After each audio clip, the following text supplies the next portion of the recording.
नमस्कार. तुमसर तालुक्यात 3 दिवसाच्या अतिवृष्टीमुळे आलेल्या दुहेरी पुराच्या तडाख्याने शेतकऱ्यांचे भारी नुकसान झाले आहे. 1 महिन्यापूर्वीच अशाच प्रकारे पूर आला.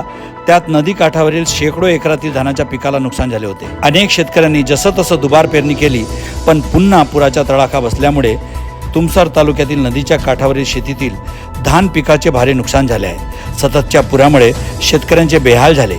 एकीकडे शासन म्हणतो की 72 तास पूर राहिला तरच पंचनामे होतील, पण त्याला शेतकऱ्यांचे दुखणे दिसत नाही. यातच तलाठींनी वाटेल तसे पंचनामे करतात. मागील वेळेला अनेक शेतकऱ्यांना नुकसान भरपाईपासून वंचित राहावे लागले.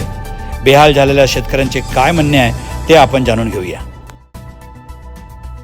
माझे नाव शिशुपाल इखार आहे. माझ्या 7.5 एकराचा प्लॉट आहे.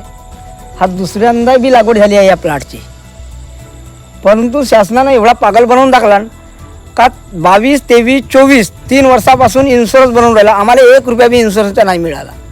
आणि सरकारनं काय केले, लाडकी बहीण योजना चालू करून दिले, राखी बांधणं चालू करून दिलं सरकारनं. बेफालतूच्या पैसा सरकारनं लाडकी बहीण आपली मानून टाकला. पैसा देऊन राहिला, कास्तकाराला का देऊन राहिला, काहीच नाही. कास्तकाराचा एवढा लॉस होऊन राहिला तो नाही. लाडकी बहीण होटासाठी फक्त का होट भेटल्या पाहिजेत आम्हाला, दुसरा काही नाही. याचं अस्तित्व काहीच नाही आहे. होट मी ना आता हे 15 दिवस झाले एक रोप आणला माडगेवरून कृषी केंद्रामधून. तो पहा मिरची, तेवढी मिरची चालली गेली माझी. आता का होणार आहे त्या मिरचीचा? आज 2,000 रुपये का 2,500 रुपया रोप झाला. लागवडला पैसे, खताला पैसे, दवाईला पैसे का करणार आहे? आणि सरकार देऊन राहिलं लाडकी बहीण. का काही मतलब आहे का याच्यात? नुसत्या होटासाठी. रवींद्र देवीदास शिंदे, चितेपार, पोस्ट उंबरवाडा, तहसील तुमसर, जिल्हा भंडारा.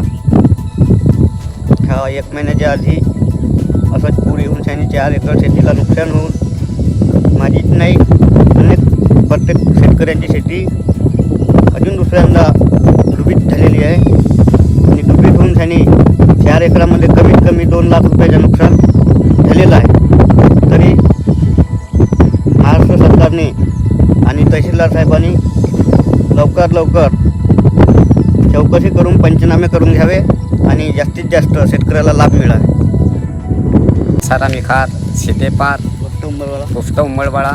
मी हरवर्षी ठेका करतो गव्हाल्याचा. हरवर्षी पूर आला का हरवर्षी आमचे नुकसान होते. आम्हाला काही लाभ भेटून नाही राहिला.